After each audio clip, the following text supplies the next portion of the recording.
Entenda um pouco mais sobre o termo de compromisso e o processo até a sua assinatura.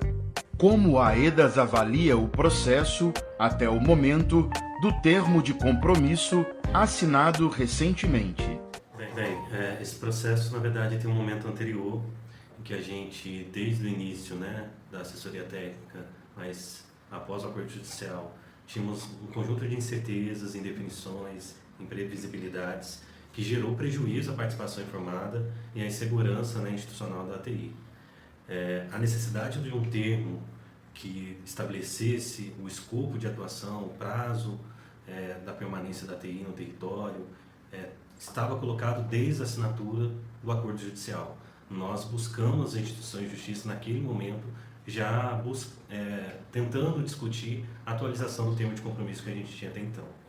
No contexto atual da discussão deste termo de compromisso firmado, as condições impostas foram prejudiciais ao debate. Digo, tanto em relação ao tempo, como as condições que a AEDAS teve. Foi um tempo muito pequeno e em que nós hoje sequer temos as condições para fazer o pagamento dos compromissos assumidos nesse mês. Então, nós sofremos com um conjunto de limitações financeiras ao longo desses últimos 3 anos e tivemos que realizar uma gestão extraordinária dos recursos disponibilizados para atender milhares de famílias na região 1 e na região 2 sobre todas as ações. Como essa situação é refletida no direito dos atingidos e nas atividades de campo? O acordo judicial celebrado em 2020, ele veio posterior à aprovação na Assembleia Legislativa de Minas Gerais da lei que estabelece a política das populações atingidas por barragens, mas ele veio antes do sancionamento dessa lei, ou seja, aprovou-se a lei da PEAB, fez-se o acordo judicial e só depois que a PEAB foi sancionada pelo governo do Estado. Essa variação de dias, de poucos dias, traz uma consequência que precisa ser analisada agora. Mesmo a política estadual sendo aprovada após o acordo judicial, quais serão as condições para atendimento à política estadual da população atingida por barragem? Isso porque a gente tem um acordo judicial que tem uma previsão de 10 anos, mas existem aspectos como o direito à assessoria técnica às populações atingidas que não estão estabelecidas nesse período. Sobretudo agora, o corte de recursos impacta diretamente na capacidade que as entidades que prestam assessoria técnica aos atingidos têm de atender os interesses dos atingidos, do ponto de vista de como ele entende quais são seus direitos, de como ele entende quem são as populações atingidas e também das ATIs de apresentarem, executarem uma proposta de assessoria técnica que desenvolva e que proporcione uma participação informada referente ao acordo judicial. Quais proposições as assessorias técnicas independentes apresentaram às instituições de justiça após o anúncio do corte de recursos financeiros e durante as tratativas do termo de compromisso? É importante destacar e contextualizar que o acordo judicial no Paraupeba ele foi estabelecido sem transparência, sem o acesso à informação, sem o respeito à auto-organização e à participação das pessoas atingidas. Esses 4 elementos, transparência, acesso à informação, participação e auto-organização, são processos sistematicamente violados ao longo da história das populações atingidas por barragens. Então tem um contexto de limitação. Nós buscamos, a partir desse diálogo provocado pelas instituições de justiça, apresentar algumas preocupações. Então a primeira era que as definições contidas ali fossem estabelecidas em critérios técnicos, e que fossem também apresentados diretamente pelas instituições de justiça para as pessoas atingidas. Um segundo foi, por exemplo, no tema da distribuição de recursos para as regiões da Bacia do Paraupeba, a necessidade de definir diretrizes para as novas divisões, critérios de divisões, de distribuição de recursos ao longo da bacia. uma diretriz que nós apontamos foi a necessidade de equidade, ou seja, analisar as diferenças em cada território e fazer uma distribuição adequada a essas diferenças, olhando para o passado, o presente, mas também para o futuro. Sim, a definição de um teto global, ela deve ser pensada com os objetivos que se quer alcançar. Quais objetivos, resultados que as instituições de justiça, que a população atingida, que a sociedade entende que deve ser alcançada na reparação integral da população atingida no Paraopeba.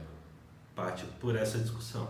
Então, pressupõe, inclusive, a retomada e a reanálise constante do que foi o acordo judicial.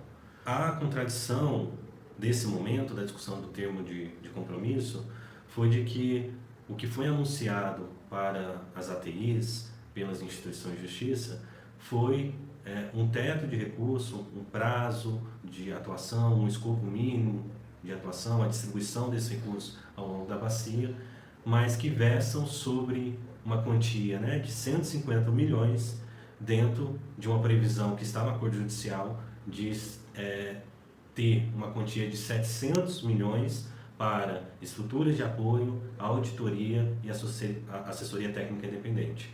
E a pergunta fica, qual é a destinação dos 700 milhões?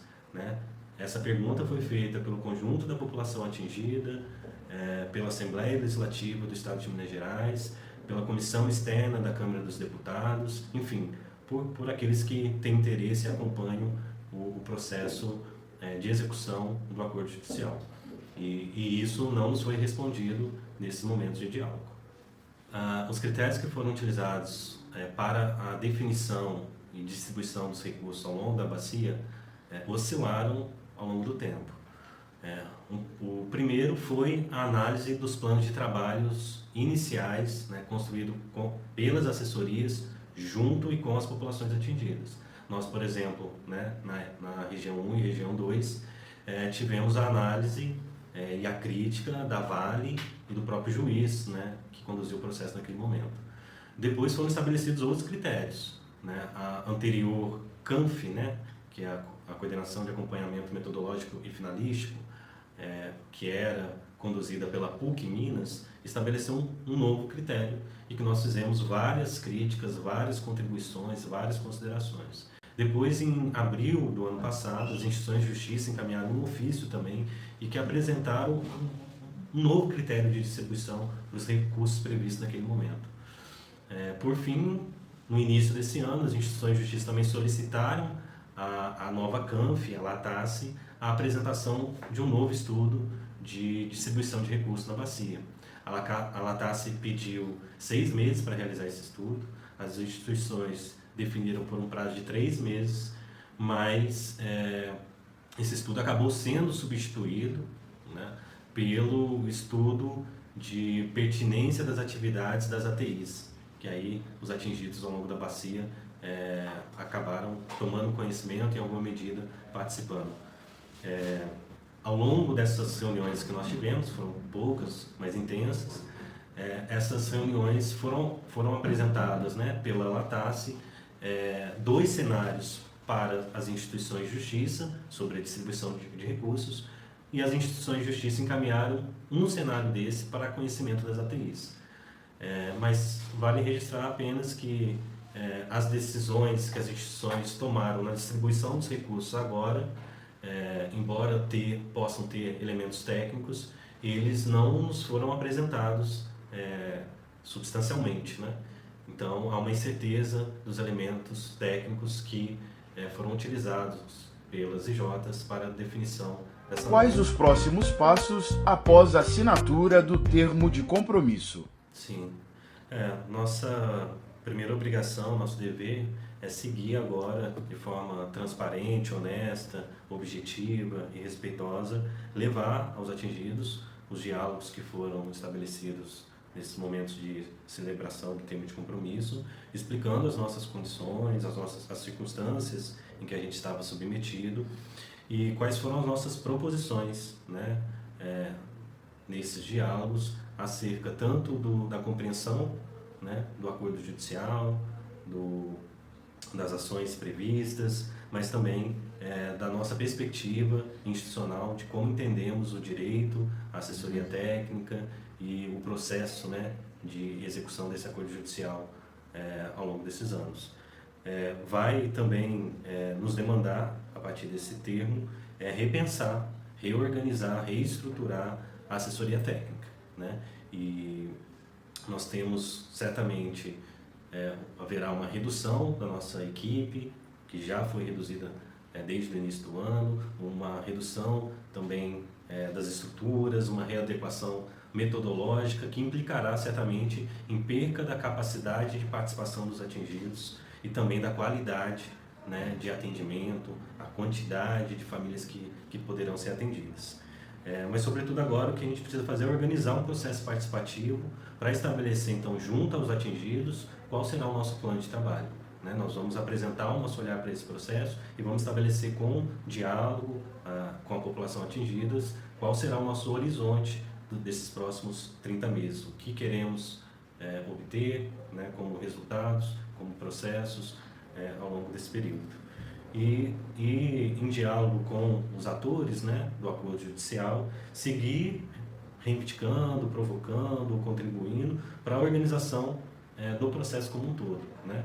Nós temos aí pelo menos 3 ou 4 linhas de atuação que vão ser simultâneas agora. Nós temos então a participação informada para a elaboração da proposta definitiva da entidade gestora que irá executar o anexo 1.1. Então, tem a previsão aí de 90 dias para que isso aconteça, e bem como a sua execução nos próximos 2 anos, a execução do anexo 1.3 e do 1.4 junto aos povos e comunidades tradicionais, né, e também a sua especificidade ao longo de todas as ações do acordo judicial, a inclusão de famílias atingidas que ainda não foram reconhecidas, né, nas ações do acordo judicial, seja no programa de transferência de renda, né, seja no anexo 1.1, entre outros, e aspectos que são de interesse da população atingida, como a área da saúde, né, e os aspectos socioambientais. Então, essa conjunção de elementos possuem cronogramas estabelecidos ou indefinidos, e que nós precisamos criar um grande cronograma geral, né, para que não leve a fadiga da população atingida e que possa ser, de fato, oportunizado, né, à população a qualidade da participação. Esse, eu acho que é o nosso...